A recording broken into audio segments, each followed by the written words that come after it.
మీరిప్పుడు వింటున్న ఈ హారన్ శబ్దం కేవలం మీ నిద్రను మాత్రమే కాదు, మీ తలరాతను మారుస్తోందని నమ్మలేకపోతున్నారా? అవును, మీరు నగరాల్లో ఉన్నట్లయితే మీ కణాల లోపల ఒక భయంకరమైన యుద్ధం జరుగుతోంది. విజ్ఞాన శాస్త్రం, సైన్స్ చెబుతున్న ఒక చేదు నిజం ఏంటంటే ఈ సిటీ సౌండ్స్, నగరం శబ్దాలు మీ డిఎన్ఏ, డియాక్సిరిబోన్యూక్లిక్ ఆమ్లం నిర్మాణం శాశ్వతంగా మార్చేస్తాయి. దీనివల్ల మీకు తెలియకుండానే మీ వయసు పెరిగిపోతుంది, మీ మెదడు మొద్దుబారిపోతుంది. ఇది ఒక నిశ్శబ్ద శాపం, సైలెంట్ కర్స్. ఈ దృశ్య చిత్రం ముగిసేలోపు మీరు మీ ఇంటి కిటికీలు మూసేస్తారు, లేదా మీ నగరాల్ని వదిలి పారిపోవాలనుకుంటారు.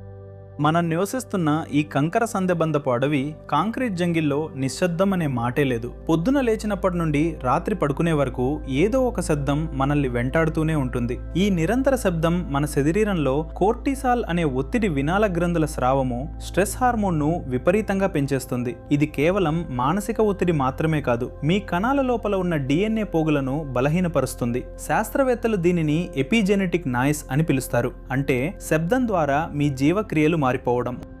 మీరు నిద్రపోతున్నప్పుడు కూడా మీ మెదడు ఈ శబ్దాలను వింటూనే ఉంటుంది. దీనివల్ల మీ బాడీ ఎప్పుడూ ఫైట్ ఆర్ ఫ్లైట్ స్థితిలోనే ఉంటుంది. అంటే ఏదో ఆపదలో ఉన్నట్లు మీ శరీరం భావిస్తుంది. దీనివల్ల మీ డిఎన్ఏలోని కొన్ని ముఖ్యమైన జన్యువులు ఆగిపోయి క్యాన్సర్ లేదా గుండెపోటుకు కారణమయ్యే జన్యువులు యాక్టివేట్ అవుతాయి. మీరు తినే ఆహారం కంటే మీరు వినే ఈ శబ్దం మిమ్మల్ని త్వరగా ముసలివారిని చేస్తుందని. In my view panda life with science ఛానల్కి స్వాగతం. ఇంకా సబ్స్క్రైబ్ చేయలేదా? ఇప్పుడే చేసేయి మరి.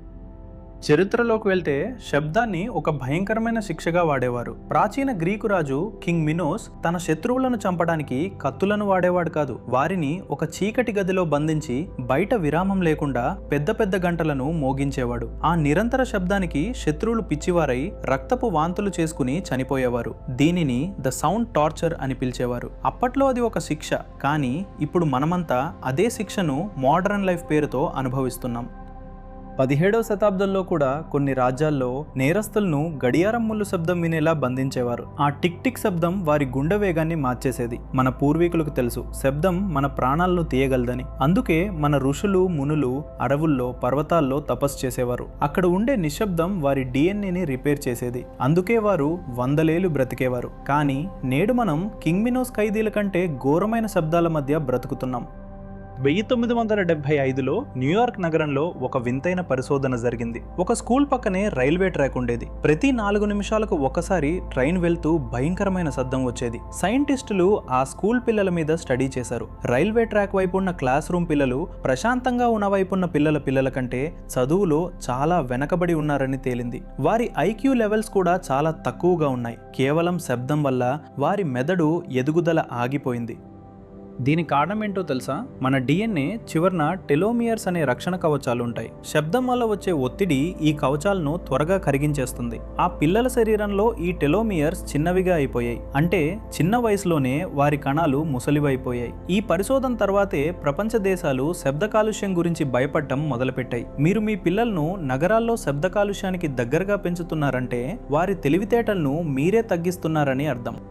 ప్రకృతిలో ప్రతి వస్తువు ఒక నిర్దిష్ట పౌనపున్యం వద్ద ప్రకంపిస్తుంది. ప్రకృతి సిద్ధమైన శబ్దాలు 432 హెర్ట్జ్లో ఉంటాయి. ఇది మన డిఎన్ఏని రిపేర్ చేస్తుంది. కానీ మనం వాడే మెషిన్లు, ట్రాఫిక్, ఫ్యాక్టరీ సౌండ్స్ అన్నీ 440 హెర్ట్జ్ పైన ఉంటాయి. ఇది డిష్ హార్మోనీని సృష్టిస్తుంది. అంటే మీ కణాల మధ్య ఉండాల్సిన సమాచార బంధాన్ని ఈ శబ్దాలు తెంచేస్తాయి. దీనివల్ల కణాలు తప్పుగా విభజన చెందుతాయి.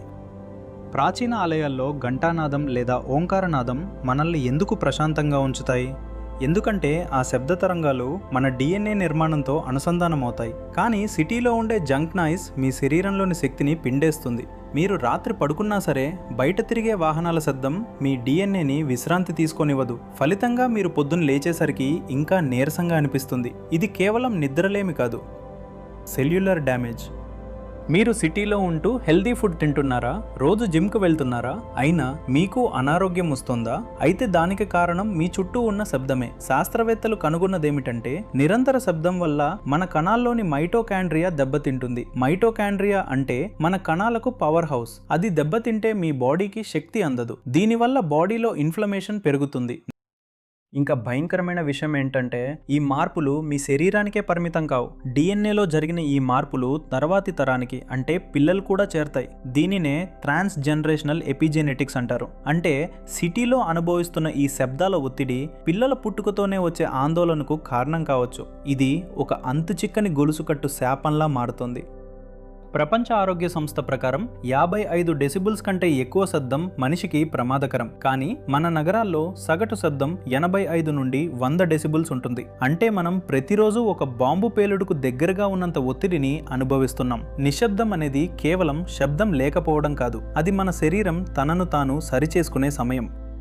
పక్షులు, జంతువులు కూడా సిటీ శబ్దాల వల్ల తమ డిఎన్ఏని మార్చుకుంటున్నాయి. సిటీలో ఉండే పక్షులు అడవి పక్షుల కంటే గట్టిగా అరుస్తున్నాయి, ఎందుకంటే అవి తమ ఉనికిని కాపాడుకోవడానికి పోరాడుతున్నాయి. మనం కూడా అంతే. ఈ శబ్దాల మధ్య బ్రతకడానికి మన లోపల విపరీతమైన మార్పులు చేసుకుంటున్నాం. కానీ ఈ ప్రక్రియలో మన అసలైన మానవుడు డిఎన్ఏ నాణ్యతని కోల్పోతున్నాం. ఇది వినాశనానికి దారితీసే పరిణామం. మన పూర్వీకులు కట్టిన కోటలను గమనించండి. గోల్కొండ కోటలో మీరు ఒక చోట చప్పట్లు కొడితే అది కిలోమీటర్ దూరం వినిపిస్తుంది. ఇది కేవలం శత్రువుల కోసం మాత్రమే కాదు, శబ్ద తరంగాలను ఎలా నియంత్రణ చేయాలో వారికి తెలుసు. కొన్ని ప్రత్యేకమైన గదుల్లో రాజులు సమయం గడిపేవారు. అక్కడ ఉండే ప్రతిధ్వనులు వారి మెదడును ఉత్తేజితం చేసేవి. వారు శబ్దాన్ని ఒక మెడిసిన్లా వాడేవారు. కానీ ఈరోజు మనం వాడుతున్న సాంకేతికత, టెక్నాలజీ శబ్దాన్ని ఒక విషన్లా మార్చేసింది. ఆ రోజుల్లో యుద్ధం వస్తే తప్ప పెద్ద శబ్దాలు ఉండేవి కావు. కానీ ఈరోజు మనకు యుద్ధం అవసరం లేదు. ప్రతిరోజు ట్రాఫిక్లో మనం యుద్ధం చేస్తున్నాం. మన డిఎన్ఏ నిరంతరం దెబ్బతింటూనే ఉంది. కొన్ని రహస్య సమాజ జనాలు ఇప్పటికీ కొండల మధ్య, గుహల్లో నిశ్శబ్దంగా ఉండటానికి కారణం ఇదే. వారు తమ డిఎన్ఏని రక్షించుకుంటున్నారు. ప్రమాదం నుండి తప్పించుకోవటానికి మార్గం లేదా? ఉంది.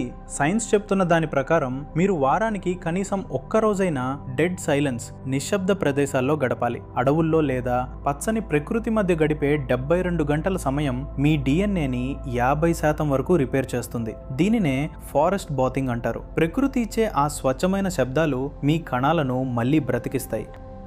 మీరు నగరాల్లో ఉండాల్సి వస్తే కనీసం శబ్ద కాలుష్య నివారణ పరికరాలను వాడండి. మీ ఇంట్లో చెట్లను పెంచండి, అవి శబ్దాన్ని పీల్చుకుంటాయి. అన్నిటికంటే ముఖ్యం, ప్రతిరోజు కనీసం 20 నిమిషాల పాటు ఎటువంటి ఎలక్ట్రానిక్ గ్యాడ్జెట్స్ లేకుండా నిశ్శబ్దంగా కూర్చోండి. ఆ 20 నిమిషాల మౌనం మీ జీవన కాలాన్ని పెంచుతుంది. లేకపోతే మీరు చూస్తుండగానే మీ డిఎన్ఏ ఒక సిటీ కంకర యంత్రంలా మారిపోతుంది. నిర్ణయం వదిలేస్తున్నా. సో చూసారుగా, మనం వినే శబ్దం మనల్ని ఎలా మార్చేస్తుందో. ఇది కేవలం ఒక సైన్స్ దృశ్య చిత్రం మాత్రమే కాదు, ఇది మీ శరీరానికి సంబంధించిన హెచ్చరిక. మీ చుట్టూ ఉన్న ఈ గందరగోళం మీ తర్వాతి తరాన్ని బలహీనపరుస్తుంది. మరి ఇప్పటికైనా కాసేపు మౌనంగా ఉండటానికి ప్రయత్నిస్తారా?